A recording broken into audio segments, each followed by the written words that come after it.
नीलगिरी की पहाड़ियों में शाम का धुंधलका गहराने लगा था। पक्षी अपने घोंसलों की ओर लौट रहे थे, लेकिन दो सहेलियां ईशानी और काव्या जंगल के उस हिस्से की ओर बढ़ रही थी जहां आमतौर पर कोई नहीं जाता था। ईशानी के मन में घबराहट थी, पर अपनी सहेली काव्या पर उसे अटूट विश्वास था। वो नहीं जानती थी कि आज की ये शाम उसकी जिंदगी को हमेशा के लिए बदलने वाली है। काव्या, देखो सूरज ढलने को है और चारों ओर अंधेरा छा रहा है। हमें अब रुक जाना चाहिए और तुरंत घर की ओर लौटना चाहिए। अगर माँ को पता चला कि हम इतनी दूर आ गए हैं तो वो बहुत चिंतित होंगी और शायद आज रात मुझे खाने के लिए कुछ भी ना दे। चलो ना काव्या, लौट चलते हैं। मुझे यहाँ का सन्नाटा डरा रहा है। अरे मेरे भोली ईशानी, इतना क्यों डरती हो? कुछ ही दिनों बाद तो तुम्हारा विवाह होने वाला है और तुम अपने ससुराल चली जाओगी। फिर हमारे पास साथ बिताने के लिए ये पल कहाँ होंगे? बस थोड़ी सी दूर और। मैंने सुना है आगे बहुत दुर्लभ फूल खिलते हैं। क्या तुम नहीं चाहती कि तुम्हारी विदाई पर मैं तुम्हें सबसे सुंदर फूलों का उपहार दूं? बस थोड़ा और साहस दिखाओ सखी। ईशानी चाहकर भी काव्या को मना नहीं कर पाई। वो उसके पीछे पीछे चलती रही। चलते चलते वे एक ऐसी जगह पहुंचे जहां प्रकृति का नियम बदला हुआ लग रहा था। वहां की मिट्टी काली थी और हवा में एक अजीब सी भारीपन थी। अचानक ईशानी की नज़र उन फूलों पर पड़ी जिन्हें देखकर उसका कलेजा कांप उठा। वे बिल्कुल काले थे, जैसे रात की स्याही से रंगे हों। काव्या, ये फूल ये तो सामान्य नहीं लग रहे। मेरी दादी कहती थी कि काले फूल केवल उसी स्थान पर उगते हैं जिसे 7वां पाताल द्वार कहा जाता है। ये जगह शापित है। यहाँ से इंसानों का लौटना असंभव माना जाता है। हम यहाँ कैसे आ गए? मुझे बहुत बेचैनी हो रही है। ऐसा लग रहा है जैसे कोई मुझे पीछे से खींच रहा है। काव्या, ईश्वर के लिए चलो यहाँ से। दादी माँ सही कहती थी ईशानी, पर उन्होंने ये नहीं बताया होगा कि इन फूलों को खिलाने के लिए एक नेक रूह की बलि चाहिए होती है। आज तुम्हारी अच्छाई ही तुम्हारा अंत बनेगी। बहुत हुआ सहेली होने का नाटक। अब समय है कि तुम वो बन जाओ जिसकी यहाँ सदियों से प्रतीक्षा हो रही है। इस जादुई राख को स्वीकार करो और इस अंधकार में विलीन हो जाओ। काव्या ने अपनी पोटली से एक अजीब सी चमकती हुई भस्म निकाली और ईशानी की ओर फूंक मार दी। देखते ही देखते ईशानी का शरीर कांपने लगा। उसके शरीर से एक सुनहरी रोशनी निकलने लगी जो धीरे धीरे धुंधली होती गई। ईशानी कुछ कहना चाहती थी, पर उसकी आवाज़ गले में ही दब गई। पलक झपकते ही वो सुंदर लड़की एक निर्जीव काले फूल में तब्दील हो गई। अंततः मेरी 7 वर्षों की कठिन तपस्या और काली साधना सफल हुई। ईशानी, तूने हमेशा मुझसे सब कुछ छीना, गांव वालों का प्यार, माँ का दुलार और यहाँ तक कि रुद्र का प्रेम भी। पर अब सब मेरा होगा। जब तू ही नहीं रहेगी तो रुद्र का प्रेम भी मेरी झोली में गिरेगा। अब से इस गांव पर केवल मेरी मर्जी चलेगी। सो जा अब इस अंधेरी घाटी में हमेशा के लिए। काव्या वहां से चली गई, लेकिन उसे ये नहीं पता था कि एक लकड़हारा पेड़ के पीछे छिपकर ये सब देख रहा था। उसके हाथ पांव कांप रहे थे। वो अपनी आंखों पर विश्वास नहीं कर पा रहा था कि जिस काव्या को गांव वाले देवी जैसा मानते थे, वो इतनी क्रूर तांत्रिक हो सकती है। हे नारायण, ये मैंने क्या देख लिया? 2 सहेलियां जो सगी बहनों से बढ़कर थीं, उनमें इतना जहर कैसे हो सकता है? वो बेचारी ईशानी कितनी नेक लड़की थी, उसे उस डायन ने फूल बना दिया। मुझे गांव जाकर सबको बताना होगा। पर नहीं, अगर उस तांत्रिक काव्या को पता चला कि मैंने सब देख लिया है तो वो मेरे छोटे छोटे बच्चों और पत्नी को भी भस्म कर देगी। मैं अपनी जान जोखिम में कैसे डालूं? काव्या गांव पहुंची और सीधे ईशानी के घर गई। चेहरे पर झूठी चिंता और आंखों में बनावटी आंसू लेकर वो सुमित्रा काकी के सामने खड़ी हो गई। गांव में शाम ढल चुकी थी और ईशानी के घर वाले उसकी प्रतीक्षा में व्याकुल थे। काकी, क्या ईशानी घर वापस आ गई? दरअसल हम साथ में फूल तोड़ने गए थे, पर रास्ते में अचानक मेरे पेट में तेज दर्द होने लगा। उसने मुझसे कहा कि वो कुछ और फूल तोड़कर जल्दी आ जाएगी और मुझे घर भेज दिया। अब बहुत देर हो गई है। मेरा मन बहुत घबरा रहा है। मुझे उसे अकेला नहीं छोड़ना चाहिए था, पर मुझे लगा वो अब तक आ गई होगी। ये क्या कह रही है तू काव्या? ईशानी तो तेरे भरोसे गई थी। वो कभी इतनी देर नहीं करती। सूरज ढल गया है, जंगली जानवरों का डर है। मेरी बच्ची कहाँ रह गई? मेरी तो रूह कांप रही है। अगर उसे कुछ हो गया तो मैं जीवित नहीं रहूंगी। वो तो विवाह की तैयारियों में लगी थी, आज वो घर नहीं लौटी। ये कैसा अपशकुन है? कोई जाओ और रुद्र को बुलाकर लाओ। गांव की चौपाल पर सन्नाटा था, जैसे ईशानी की माँ की रोने की आवाज चीर रही थी। तभी रुद्रा विवाह की खरीदारी करके लौट रहा था। बदहवास होकर पहुंचा। जैसे ही उसे ईशानी के गायब होने की सूचना मिली, उसके पैरों तले जमीन खिसक गई। वो काव्या की आंखों में झांकने लगा, जैसे कोई सच तलाश रहा हो। काव्या, तुम और ईशानी तो साय की तरह साथ रहते थे, फिर आज ऐसा क्या हुआ कि वो रास्ता भटक गई? तुम जानती हो कि वो जंगल के उन गहरे रास्तों से कितनी डरती है। मैं एक पल भी चैन से नहीं बैठ सकता जब तक मेरी ईशानी सही सलामत घर नहीं लौटाती। मशाले तैयार करो, मैं अभी इसी वक्त जंगल की ओर जाऊंगा। चाहे मुझे अपनी जान की बाजी क्यों ना लगानी पड़े, मैं उसे ढूंढ कर लाऊंगा। रुद्र को ईशानी के लिए इतना तड़पते देख काव्या के दिल में जलन की आग और भड़क उठी। उसने अपनी ईर्ष्या को छुपाया और एक गहरा सांस लेकर रुद्र के करीब आई। उसे पता था कि अगर सब लोग अभी जंगल गए तो शायद वो रहस्यमयी जगह किसी की नजर में आ सकती है।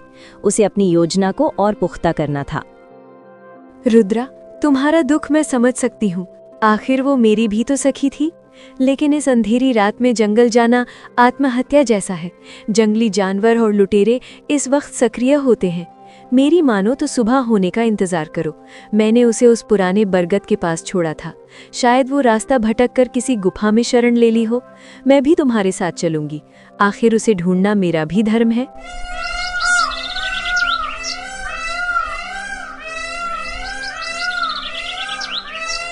रात बीत गई, पर ईशानी का कोई सुराग नहीं मिला। काव्या ने अब अपनी योजना का दूसरा चरण शुरू किया। वो गांव के मुखिया और रुद्र के पिता ठाकुर विक्रम सिंह के पास पहुंची। उसने धीरे धीरे ये बात फैलानी शुरू की कि ईशानी शायद अपनी मर्जी से किसी और के साथ भाग गई है, ताकि रुद्र के मन में उसके प्रति नफरत पैदा हो सके। काका, मैं कहना तो नहीं चाहती थी, पर मेरा दिल बैठा जा रहा है। पिछले कुछ दिनों से ईशानी बहुत बदली बदली सी थी। वो अक्सर उस पड़ोसी गांव के जमींदार के बेटे के बारे में पूछती रहती थी। मुझे डर है कि कहीं उसने लोकलाज के डर से ये कदम तो नहीं उठाया। आप ही सोचिए, एक भली लड़की शाम ढले बिना बताए कहाँ गायब हो सकती है। शायद वो इस विवाह से खुश नहीं थी। वहीं जंगल के दूसरी ओर वो लकड़हारा डर के मारे कांप रहा था। वो भागते हुए एक प्राचीन आश्रम में पहुंचा, जहां एक वृद्ध ज्ञानी बाबा रहते थे। बाबा अपनी दिव्य दृष्टि के लिए प्रसिद्ध थे। लकड़हारे ने गिरते पड़ते वो सारा मंजर बाबा को सुनाया जो उसने काली घाटी में देखा था। बाबा की आंखें क्रोध और चिंता से लाल हो गईं। मूर्ख, तूने अपनी आंखों के सामने एक अधर्म होते देखा और चुप रहा। वो कोई साधारण फूल नहीं, बल्कि एक निर्दोष कन्या की रूह है, जिसे काल दर्पण विद्या से बंदी बनाया गया है। अगर अगले 41 दिनों के भीतर उसे उस बंधन से मुक्त नहीं किया गया तो वो हमेशा के लिए पाताल की शक्तियों का हिस्सा बन जाएगी। उठ, डर को त्याग और उस युवक रुद्र को यहाँ लेकर आ। केवल सच्चा प्रेम ही उस काली शक्ति को चुनौती दे सकता है। काली घाटी में जहां सूरज की रोशनी भी धुंधली पड़ती थी, वो काला फूल ईशानी ओस की बूंदों के रूप में आंसू बहा रहा था। उसके चारों ओर नुकीले कांटे थे जो उसे जरा सी हरकत पर चुभते थे। वो देख सकती थी, सुन सकती थी, पर पुकार नहीं सकती थी। उसे केवल रुद्र का चेहरा याद आ रहा था और काव्या का वो विश्वासघात। रुद्र, क्या तुम मेरी पुकार सुन पा रहे हो? मैं यहाँ इस अंधकार में कैद हूँ, जहाँ हवा भी ठहरी हुई है। काव्या ने हमारी मित्रता का गला घोट दिया। उसे तो मैंने अपनी बहन से बढ़कर माना था, पर उसने मुझे ही मिटा दिया। मेरे पास समय बहुत कम है। अगर तुम नहीं आए तो मैं इस फूल की पंखुड़ियों की तरह बिखर जाऊंगी। क्या हमारा प्रेम इस काली जादुई शक्ति को हरा पाएगा? हे ईश्वर, मुझे एक बार फिर इंसान बना दो। गांव में काव्या की फैलाई अफवाहें रंग ला रही थीं, लेकिन रुद्र को अपनी ईशानी पर अटूट विश्वास था। उसे काव्या की बातों में विरोधाभास नजर आने लगा। उसने गौर किया कि काव्या की आंखों में दुख नहीं, बल्कि एक अजीब सी चमक थी। तभी वो डरा हुआ लकड़हारा छिपते छिपाते रुद्र के पास पहुंचा और उसे ज्ञानी बाबा का संदेश दिया। तो ये बात है काव्या, तुमने जो जाल बुना है उसमें अब तुम खुद ही फंसोगी। ईशानी कभी भाग नहीं सकती, वो तो फूलों जैसी कोमल और पवित्र है। लकड़हारे, अगर तुम्हारी बात सच है तो मुझे तुरंत उन बाबा के पास ले चलो। अगर काव्या ने मेरी ईशानी के साथ कोई तंत्र मंत्र किया है तो मैं उसे ऐसी सजा दूंगा कि रूह कांप जाएगी। चलो, हमें सच का सामना करना ही होगा। आधी रात का समय था। लकड़हारा रुद्र को लेकर घने जंगल के बीच स्थित ज्ञानी बाबा की कुटिया में पहुंचा। कुटिया के बाहर एक अखंड ज्योति जल रही थी, जिसकी लौ तेज हवाओं के बावजूद स्थिर थी। रुद्र ने जैसे ही बाबा के चरणों को छुआ, बाबा ने अपनी आंखें खोली। उनकी आंखों में भूत और भविष्य का संगम दिखाई दे रहा था। रुद्र, तुम सही समय पर आए हो। काव्या ने जिस काल दर्पण विद्या का सहारा लिया है वो मनुष्य को जड़ बना देती है। उसने ईशानी की देह को एक काले पुष्प में बदल दिया है और उसकी आत्मा को उसी में कैद कर दिया है। ये विद्या केवल तभी नष्ट होती है जब वो व्यक्ति खुद उस फूल को तोड़े जिसने उसे बनाया है, या फिर कोई ऐसा व्यक्ति जो उसके लिए प्राण देने को तैयार हो। पर सावधान, उस घाटी की रक्षा पिशाची शक्तियां कर रही हैं। बाबा की बातें सुनकर रुद्र का खून खौल उठा। उसे अपनी आंखों के सामने काव्या का वो मासूम चेहरा याद आया जो अब उसे किसी नागिन की तरह लग रहा था। उसने अपनी तलवार म्यान से बाहर निकाली और अग्नि के सामने प्रतिज्ञा ली। वो समझ गया था कि ये लड़ाई केवल शारीरिक नहीं बल्कि रूहानी भी है। बाबा, अगर ईशानी उस नरक में एक क्षण भी बिता रही है तो मेरा जीवित रहना व्यर्थ है। काव्या ने मित्रता के नाम पर जो कलंक लगाया है उसे मैं अपने हाथों से मिटाऊंगा। आप बस मुझे रास्ता दिखाइए, चाहे वो 7वां पाताल द्वार हो या यमलोक की चौखट। मैं अपनी ईशानी को वापस लेकर आऊंगा। मेरे प्रेम की शक्ति उस काले जादू से बड़ी है और ये बात मैं आज पूरी दुनिया को साबित कर दूंगा। बाबा ने रुद्र को एक अभिमंत्रित रक्षा कवच और एक विशेष भस्म दी।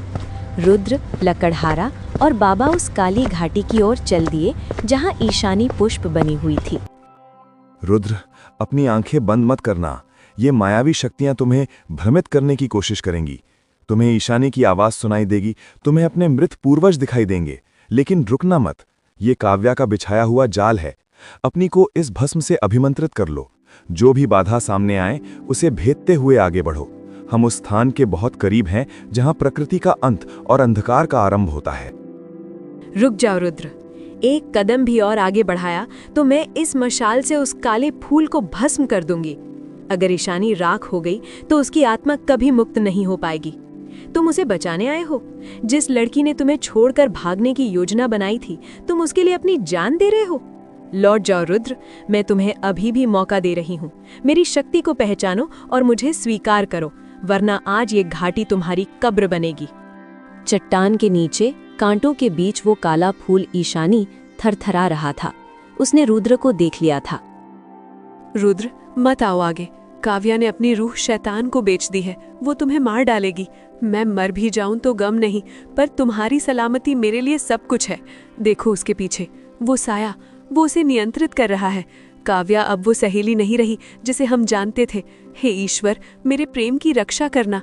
रुद्र, लौट जाओ, मुझे मेरे भाग्य पर छोड़ दो। मैं तुम्हें खोते हुए नहीं देख सकती। काली घाटी में युद्ध का शंखनाद हो चुका था। एक तरफ काव्या का काला जादू था और दूसरी तरफ ज्ञानी बाबा के सात्विक मंत्र। तुम क्या समझते हो रुद्र? इन मामूली मंत्रों से तुम मेरा मुकाबला करोगे? मैंने अपनी रातों की नींद और अपनी आत्मा को बलि चढ़ाकर ये शक्ति पाई है। ये ईशानी, जिसे तुम बहुत पवित्र मानते हो, आज मेरी शक्ति का ईंधन बनेगी। देखो, जैसे जैसे ये मशाल इस पुष्प के करीब जाएगी, ईशानी की सांसें दम तोड़ेंगी। अगर तुम उसे बचाना चाहते हो तो घुटने टेको और मेरी गुलामी स्वीकार करो। काव्या, तूने शक्ति तो पाली, पर तू प्रेम की ताकत भूल गई। जो हाथ किसी की रक्षा के लिए उठते हैं, उनमें ईश्वर का वास होता है। तूने मित्रता को व्यापार बनाया है और मैं उसे निभाने के लिए अपना रक्त बहाने को तैयार हूं। मार मुझे, जला दे मुझे, पर याद रखना, जब तक मेरे शरीर में प्राणों की एक भी बूंद शेष है तो उस पुष्प का अंत नहीं कर पाएगी। आज तेरे अहंकार का सूर्यास्त निश्चित है। अंधकार चाहे कितना भी गहरा क्यों न हो, सत्य की एक किरण उसे मिटाने के लिए काफी है। काव्या, तूने काल दर्पण का द्वार तो खोल दिया, पर तू भूल गई कि इस द्वार की चाबी केवल त्याग के पास है। रुद्र, यही समय है। इस अभिमंत्रित तलवार से उस अदृश्य धागे को काट दो जो काव्या की रूह को उस फूल से जोड़ रहा है।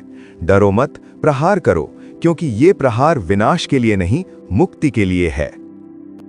रुद्र, रुक जाओ। क्या तुम सच में मुझे मार दोगे? मैं तुम्हारी वही काव्या हूँ जिसने बचपन में तुम्हें गिरते हुए संभाला था। मुझ पर किसी बुरी शक्ति का साया था, मैं होश में नहीं थी। देखो, मैं अपनी मशाल फेंक रही हूँ। मुझे माफ कर दो रुद्र। क्या तुम हमारी बरसों की दोस्ती को इस तरह खत्म करोगे? मुझे गले लगा लो, मैं बहुत डरी हुई हूँ। ईशानी को बचाने का रास्ता मैं खुद बताऊंगी, बस तलवार नीचे कर लो। रुद्र, नहीं, वो झूठ बोल रही है। उसकी आंखों के आंसू जहर हैं। देखो उसके पीछे छिपते हुए खंजर को। वो तुम्हें मारना चाहती है ताकि तुम्हारी रूह भी इस घाटी में हमेशा के लिए उसकी गुलाम बन जाए।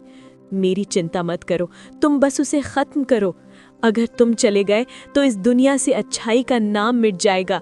रुद्र जागो, ये मोह का पर्दा हटाओ और सत्य को देखो। तूने मेरा प्रेम ही नहीं, मेरी मित्रता का भी अपमान किया है काव्या। एक सहेली कभी अपनी सहेली की जान नहीं लेती। तूने जो रूप धरा है वो तेरे भीतर के सड़े हुए सच को नहीं छुपा सकता। ये वार रुद्र का नहीं, उस न्यार का है जिसे तूने चुनौती दी है। जा अपने उसी पाताल लोक में जहां तूने निर्दोषों को कैद किया था। आज ईशानी आजाद होगी और तेरा अस्तित्व राख। अगर आपको ये कहानी पसंद आई हो तो वीडियो को लाइक करें और ऐसे ही मजेदार कार्टून देखने के लिए चैनल को सब्सक्राइब जरूर करें।